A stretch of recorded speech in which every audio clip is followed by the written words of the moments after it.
तो hello dear students, welcome back to our YouTube channel the nursing heights. I hope so सब अच्छे होंगे। तो जैसा कि आपको पता है, हम अपने यूट्यूब चैनल पर नए नए क्लिनिकल वीडियो और आपकी नॉलेज को इंप्रूवमेंट करने के लिए अच्छे अच्छे वीडियो लेके आते हैं। तो जो नए स्टूडेंट्स हैं, बेल आइकन पर प्रेस कीजिए और हमारे चैनल को सब्सक्राइब कीजिए। चलिए शुरुआत करते हैं आज एक नए टॉपिक के साथ में। आप हमारे सामने देख रहे हैं कि बहुत सारे फ्लूइड रखे हुए हैं जो कि क्लिनिकल में, हॉस्पिटल में बेसिकली यूज किए जाते हैं। आपने सबके नाम सुने हैं, लेकिन आप डॉक्टर से ऑर्डर्स का वेट करते रहते हैं कि जब डॉक्टर्स हमें ऑर्डर देगा कि ब्रदर या सिस्टर आप एनएस लगाइए, तो ही आप एनएस लगाएंगे। अगर वो बोलता है कि आरएल लगाइए, तो आप आरएल लगाएंगे। लेकिन समटाइम्स अगर डॉक्टर ने आपको ये बोला कि हमें हाइपोटोनिक फ्लूइड लेके आइए, आप प्लीज़ इस पेशेंट को हाइपरटोनिक फ्लूइड लगाइए या फिर आइसोटोनिक फ्लूइड लगाइए, या फिर नॉर्मली फ्लूइड बोल दिया, तो क्या आपको ये पता है कि कौन सा फ्लूइड हाइपरटोनिक होता है, कौन सा फ्लूइड आइसोटोनिक और कौन सा हाइपोटोनिक होता है? जब तक कि आप इनके बारे में नहीं पता होगा तो फ्लूइड की जानकारी आपके पास मतलब प्रॉपर नहीं है।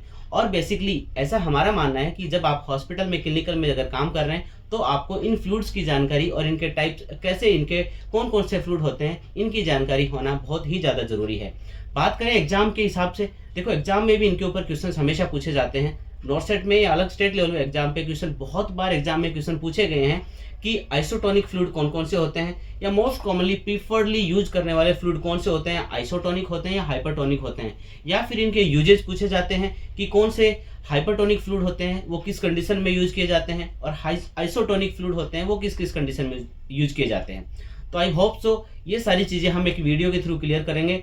चलिए शुरुआत करते हैं सबसे पहले फ्लूइड के साथ। आप देख रहे होंगे बहुत सारे फ्लूइड हमारे सामने रखे हैं। सबसे पहले हम बात करते हैं कि आइसोटोनिक फ्लूइड। आइसोटोनिक फ्लूइड कौन से फ्लूइड होते हैं? देखो, आइसो का मतलब होता है इक्वल, और इसको लिया गया कि जो फ्लूइड या जिन फ्लूइड की ऑस्मोलिटी हमारी body fluid in the sense की प्लाज्मा या ब्लड के बिल्कुल इक्वल होती है, या उनकी कंसंट्रेशन या उनकी ऑस्मोलिटी हमारी बॉडी फ्लूइड के इक्वल होती है, उन फ्लूइड्स को बोला जाता है आइसोटोनिक फ्लूइड्स। अब कौन कौन से ऐसे फ्लूइड्स होते हैं जिनकी ऑस्मोलिटी या जिनकी कंसंट्रेशन हमारी बॉडी फ्लूइड के इक्वल मैच करती है, वो कौन से फ्लूइड होते हैं? आप देख रहे होंगे सबसे पहले हमारे सामने है, ये है आइसोलेट पी। आइसो पी भी बोला जाता है इसको, आइसोलेट पी भी बोला जाता है। ये फ्लूइड है आइसोटोनिक फ्लूइड, इसकी कंसंट्रेशन हमारे बॉडी फ्लूइड के इक्वल होती है। अब आप ये सोच रहे हो कि सर आइसोटोनिक फ्लूइड ऐसे कौन से फ्लूइड होते हैं या इनकी कंसंट्रेशन कितनी होती है? तो आपको ये चीज जरूर ध्यान में रखना चाहिए, या हमारी बॉडी फ्लूइड के इक्वल जिनकी कंसंट्रेशन होती है, तो इनकी कंसंट्रेशन कितनी होनी चाहिए? तो इनकी आइसोलेट जो फ्लूइड होते हैं, इनकी कंसंट्रेशन होती है 250 टू 375 मिली ऑस्मोलर पर यूनिट्स, राइट? तो सबसे पहले हम बात कर रहे हैं आइसोपी, जो कि एक आइसोटोनिक फ्लूइड है। ये बेसिकली पीडियाट्रिक्स या नियोनेटोलॉजी में यूज लिया जाता है। आजकल इस फ्लूइड को हाइपोवोलेमिक शॉक में भी यूज किया जाने लगा है। सेकंड फ्लूइड है हमारे सामने, दैट इज द D5, ठीक है, जिसको आप बोलते हो डेक्सट्रोज 5। ये भी एक आइसोटोनिक फ्लूइड होता है। एग्जाम में कई बार क्वेश्चन आया है, D5 इन H2O, ठीक है, इन डिजिटल वाटर, ठीक है, कौन सा फ्लूइड है? तो आपको याद रखना है D5 डेक्सट्रोज 5 इन WO या फिर इन वाटर, कौन सा फ्लूइड है? आइसोटोनिक फ्लूइड है। नेक्स्ट हमारे सामने फ्लूइड है, ये तो सबसे कॉमन फ्लूइड है, जिसका नाम है नॉर्मल सलाइन 0.9%, ठीक है। ये फ्लूइड सबसे कॉमन यूज किया जाने वाला आइसोटोनिक फ्लूइड है। अगर क्वेश्चन आता है हाइपोवोलेमिक शॉक में कौन सा आइसोटोनिक फ्लूइड दिया जाता है, तो आपका आंसर होगा normal saline, that is 0.9% normal saline, ठीक है। अगला फ्लूइड हमारे सामने आप देख रहे हैं, ये दैट इज RL, ठीक है, रिंगर लैक्टेट, जिसको बोला जाता है हार्टमान सॉल्यूशन के नाम से जाना जाता है। रिंगर लैक्टल भी आइसोटोनिक फ्लूइड है, ठीक है, ये भी एक आइसोटोनिक फ्लूइड है। ये भी पेशेंट में एज ए आइसोटोनिक फ्लूइड, या फिर हम कह सकते हैं इसकी कंसंट्रेशन भी क्या है, हमारे बॉडी के इक्वल होती है, ठीक है। तो ये सब सारे के सारे फ्लूइड मैंने बताया, ये कौन कौन से हैं? ये सारे फ्लूइड होते हैं हमारे आइसोटोनिक फ्लूइड, जिनकी कंसंट्रेशन या जिनकी ऑस्मोलिटी हमारी बॉडी के फ्लूइड के प्लाज्मा के इक्वल होती है। और हमारे इनकी जो कंसंट्रेशन होती है वो कितनी होती है? वो होती है, सबकी कंसंट्रेशन होती है 250 टू 375 मिली ऑस्मोलर पर यूनिट्स। क्लियर है?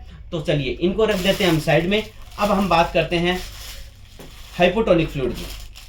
देखिए हाइपोटोनिक फ्लूइड, हमने एक, जैसे कि हमने NS का पढ़ा, ठीक है, हमने अभी NS का देखा 0.9, ठीक है, 0.9% NS है। उससे कम जितने भी NS हैं, चाहे वो हाफ NS हो, लाइक की जैसे मैं बात करूं कि 0.45 NS हो, या 0.33 NS हो, या 0.225 NS हो, मतलब 0.9% से नीचे के सभी नॉर्मल सलाइंस किसके अंदर आएंगे, हाइपोटोनिक फ्लूइड्स के अंदर आएंगे। ठीक है, अभी हमारे पास वीडियो में वो अवेलेबल नहीं है, बट आपको इस चीज को ध्यान रखना है कि हाइपोटोनिक फ्लूइड जिनकी कंसंट्रेशन हमारी बॉडी फ्लूइड से कम होती है, या आप कह सकते हो जिनकी कंसंट्रेशन 250 मिली ऑस्मोलर होती है, उनको बोला जाता है हाइपोटोनिक फ्लूइड। ओके, अब नेक्स्ट बात करते हैं हम हाइपरटोनिक फ्लूइड। इट मींस जिनकी कंसंट्रेशन या जिनकी ऑस्मोलिटी मोर देन 375 होती है, उसको बोला जाता है हाइपरटोनिक फ्लूइड। ठीक है, तो ये जो फ्लूइड रखे हैं आपके सामने, ये सारे के सारे कैसे हैं, हाइपरटोनिक फ्लूइड हैं। इन सब की कंसंट्रेशन मोर देन 375 मिली ऑस्मोलर पर यूनिट है, राइट। सबसे पहले हम बात करते हैं 3% नॉर्मल सलाइन, 3% NaCl, ये एक हाइपरटोनिक फ्लूइड है। देन उसके बाद में बात करते हैं हम डेक्सट्रोज की। ठीक है, डेक्सट्रोज D10 बहुत ही कॉमनली यूज किया जाने वाला डेक्सट्रोज 10 भी कौन सा फ्लूइड होता है, एक हाइपरटोनिक फ्लूइड होता है। नेक्स्ट हमारे पास है, देखो डेक्सट्रोज 5% हमने किसको यूज किया था, आइसोटोनिक में यूज किया था। डेक्सट्रोज 5 के बाद में जो भी फ्लूइड आएगा, जो भी डेक्सट्रोज आएगा, वो सब किस में जाएगा, हाइपरटोनिक फ्लूइड में जाएगा। अब अगला कौन सा है, D25। D25 भी किसके अंदर इंक्लूड किया जाता है, हाइपरटोनिक फ्लूइड के अंदर किया जाता है। ये तीनों तो हो गए हमारे नॉर्मल फ्लूइड। अब एक आप देख रहे होंगे, दैट इज द मैनिटोल। तो मैनिटोल भी हाइपरटोनिक फ्लूइड आता है।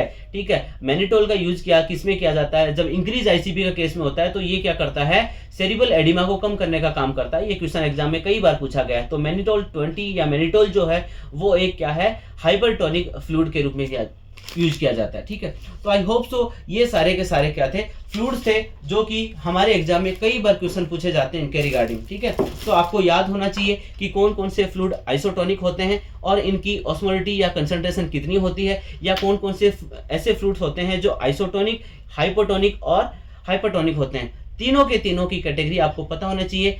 आपको इजी समझने के लिए आप एक चार्ट देख रहे होंगे वीडियो में, इस चार्ट से आप और इजी समझ सकते हैं कि कौन कौन से फ्लूइड किस कैटेगरी या किस टाइप्स ऑफ फ्लूइड में आते हैं। तो आई होप सो ये टॉपिक आपको समझ में आया होगा। ऐसे ही और इंपॉर्टेंट वीडियो के लिए क्लिक कीजिए और बेल आइकन पर प्रेस कीजिए, और हमारे चैनल को सब्सक्राइब करना, शेयर करना ना भूलें। Thank you so much for watching this video.